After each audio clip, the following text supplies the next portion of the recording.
پاکستان میں بڑھتا ہوا ایڑی کا درد، ہیل پین، اس کی جو سب سے زیادہ کامن وجہ ہے اس ویڈیو میں انشاءاللہ بات کریں۔ تو اگر آپ کو زیادہ جاگنگ کرنے کے بعد، کوئی بھی سپورٹس ایکٹیویٹی کرنے کے بعد یا رننگ کے بعد ایڑی کا درد ہوتا ہے یا ہیل پین ہوتی ہے، یا آپ کو رات کو سونے کے بعد جب صبح سو کر اٹھتے ہیں چند قدم پر شدید درد ہوتا ہے اور اس کے بعد آپ کو درد کی شدت میں کمی واقع ہونا شروع ہو جاتی ہے، یا ریسٹ کرنے کے بعد آپ کو چلنے پہ ایڑی کا درد ہونا شروع ہو جاتا ہے، یا کبھی آپ اپنی ایڑی کو ہاتھ لگانے پر شدید آپ کو درد ہوتا ہے، تو آپ پلانٹر فیشائٹس کا شکار ہیں۔ پلانٹر فیشائٹس پاؤں کی ایک ایسی کنڈیشن ہوتی ہے جس میں آپ کا پلانٹر فیشیا سوجن کا، سویلنگ کا، انفلیمیشن کا شکار ہو جاتا ہے۔ اب آپ کو میں بتاتا ہوں کہ پلانٹر فیشیا بیسیکلی کیا چیز ہے۔ یہ فیشیا یا پٹھوں کی ایک ایسی تہہ ہوتی ہے جو آپ کی ہیل سے لے کے، آپ کی ایڑی سے لے کے آپ کے پاؤں کی جو انگلیاں ہوتی ہیں انگلیوں تک پھیلی ہوتی ہے۔ اس کا بنیادی مقصد یہ ہوتا ہے کہ پاؤں پر پڑنے والے وزن یا کوئی بھی سٹریس کو یہ بیسیکلی برداشت کرتا ہے، پاؤں کی شیپ کو مینٹین رکھتا ہے اور آپ کی ہڈیوں کو ٹوٹنے سے محفوظ رکھتا ہے۔ کسی بھی وجہ سے اگر اس پر وزن زیادہ پڑ جائے، اس پہ سٹریس آئے، کوئی بھی سپورٹس ایکٹیویٹی کی وجہ سے یا کوئی بھی ٹراما کی وجہ سے، تو اس پر وزن پڑتا ہے۔ وزن پڑنے سے جو آپ کا پلانٹر فیشیا ہوتا ہے اس کے انجری کے چانسز زیادہ بڑھ جاتے ہیں، یعنی وہ ٹوٹ پھوٹ کا شکار ہوتا ہے۔ جب وہ ٹوٹ پھوٹ کا شکار ہوتا ہے تو اس میں سوجن انفلیمیشن ہونا شروع ہو جاتی ہے۔ اس میں انفلیمیشن ہوتی ہے تو یہ ٹائٹ ہونا شروع ہو جاتا ہے، اور یہ ٹائٹ ہونے کی وجہ سے ہی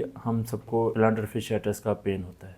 تو آئیے چلتے ہیں پلانٹر فیشائٹس کی جو بڑی وجوہات ہیں اس کے بارے میں بات۔ سب سے پہلے تو آپ کا پاؤں کا جو شیپ ہوتی ہے وہ آ جاتی ہے۔ پاؤں، زیادہ تر لوگوں کا پاؤں جو فلیٹ ہوتا ہے ان میں پلانٹر فیشائٹس یعنی ہیل پین ہونے کے چانسز زیادہ بڑھ جاتے ہیں۔ کچھ لوگوں کا وزن بہت زیادہ ہوتا ہے، ضرورت سے زیادہ ہوتا ہے، تو پلانٹر فیشیا جو ہمارا پاؤں کا ہوتا ہے وہ اس وزن کو برداشت کرنے سے قاصر ہو جاتا ہے، اس میں انجری ہونے کے چانسز زیادہ ہو جاتے ہیں، تو اس سے بھی پلانٹر فیشائٹس ہو جاتا ہے۔ کچھ لوگ جو زیادہ چلتے پھرتے ہیں یا سپورٹس ایکٹیویٹی کرتے ہیں یا سپورٹس مین ہیں جو ہائیکنگ زیادہ کرتے ہیں، ان میں بھی پلانٹر فیشائٹس کے چانسز زیادہ ہو جاتے ہیں۔ ہماری کچھ خواتین ہائی ہیل پہنتی ہیں، ان سے بھی ہمارے پلانٹر فیشیا جو ہیل کا فیشیا ہوتا ہے اس کے سوجن کے چانسز بڑھ جاتے ہیں۔ جو خواتین کچن میں زیادہ دیر تک کھڑی رہتی ہیں ان کا بھی فیشیا کی سوجن ہو جاتی ہے۔ کچھ لوگ جوتوں کا انتخاب ایسا کرتے ہیں کہ ان کے جوتے چھوٹے بڑے یا اس طرح کے ہوتے ہیں کہ وہ آپ کے پاؤں کو کمپریس کر کے رکھتے ہیں، ٹائٹ کر کے رکھتے ہیں، اس سے بھی آپ کا پلانٹر فیشیا، اس کی سوجن کے چانسز بڑھ جاتے ہیں۔ گھر میں کی جانے والی کچھ ایسی ایکسرسائزز بتاتا ہوں جس سے آپ کی جو فیشیا کی سوجن ہے، انفلیمیشن ہے، وہ 90 سے 95% تک کم ہو جاتی ہے اور بیماری کے چانسز کافی حد تک کم ہو جاتے ہیں۔ تو سب سے پہلے جب آپ سو کر اٹھیں تو چلنے سے پہلے اپنے پاؤں کو ہلکا سا مساج کر لیں۔ پاؤں کی جو ایڑی ہے، سول ہے یا تلوے ہیں، اس کو ہلکا سا مساج کریں۔ اسٹریچز بھی کر سکتے ہیں، اگر آپ کے گھر میں آئل یا لوشن ہے تو وہ بھی استعمال کر سکتے ہیں۔ 5 سے 7 منٹ کا مساج کریں، اس کے بعد آپ چلنا شروع کریں گے تو انشاءاللہ آپ کو پاؤں کا درد اور یہ کم محسوس ہونا شروع ہو جائے گا۔ اس کا دوسرا طریقہ یہ ہے کہ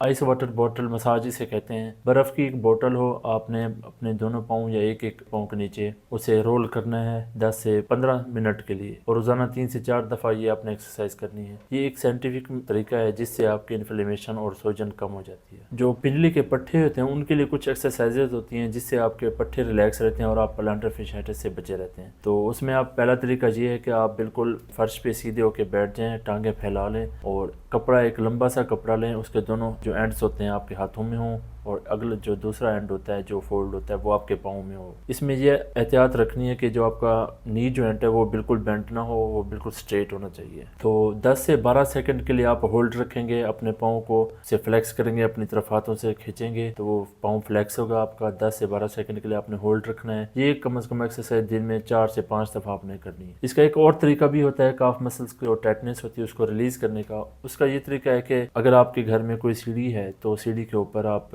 پنجے رکھ کر کھڑے ہو سکتے ہیں یا نیچے جا سکتے ہیں۔ اس میں یہ دھیان رکھیں کہ آپ کی ہیل کسی چیز کو ٹچ نہیں ہونی چاہیے۔ پھر بھی اگر آپ کو ہیل پین یعنی ایڑی کا درد آرام نہیں آتا تو اس کے بعد فزیو تھراپسٹ اپنے کچھ طریقوں سے اس کو کم کرنے کی کوشش کرتے ہیں۔ اس میں ایک پہلا طریقہ یہ الٹرا ساؤنڈ پروبنگ ہوتی ہے، الٹرا ساؤنڈ سے بھی اس کا درد کم کیا جاتا ہے۔ دوسرا طریقہ یہ ہے کہ شاک ویو ٹریٹمنٹ ہوتی ہے، شوئیں مار کے جو انفلیمیشن ہوتی ہے، فیشیا کی سوجن ہوتی ہے وہ کم ہو جاتی ہے۔ اگر ان سارے طریقوں سے آپ کو آرام نہیں آ رہا، آپ کے ہیل پین کا، آپ کے فیشائٹس کا، کچھ انجیکشن ہوتے ہیں اسٹیرائڈ انجیکشن، کارٹیکوسٹیرائڈ، وہ آپ کے فیشیا میں لگائے جاتے ہیں، اس سے بھی کم ہو جاتی ہے یہ کافی حد تک سوجن۔ تو اگر ان سارے طریقوں سے بھی پھر بھی آپ کو آرام نہیں آ رہا تو آخری حل اس کی سرجری ہوتی ہے۔ تو امید ہے آپ کو ویڈیو پسند آئی ہوگی۔ اگر آپ کو اس بیماری سے متعلق کوئی بھی کوشچن کرنے ہیں تو کمنٹ باکس میں بتا سکتے ہیں۔ تھینک یو، اپنا خیال رکھیے، اللہ حافظ۔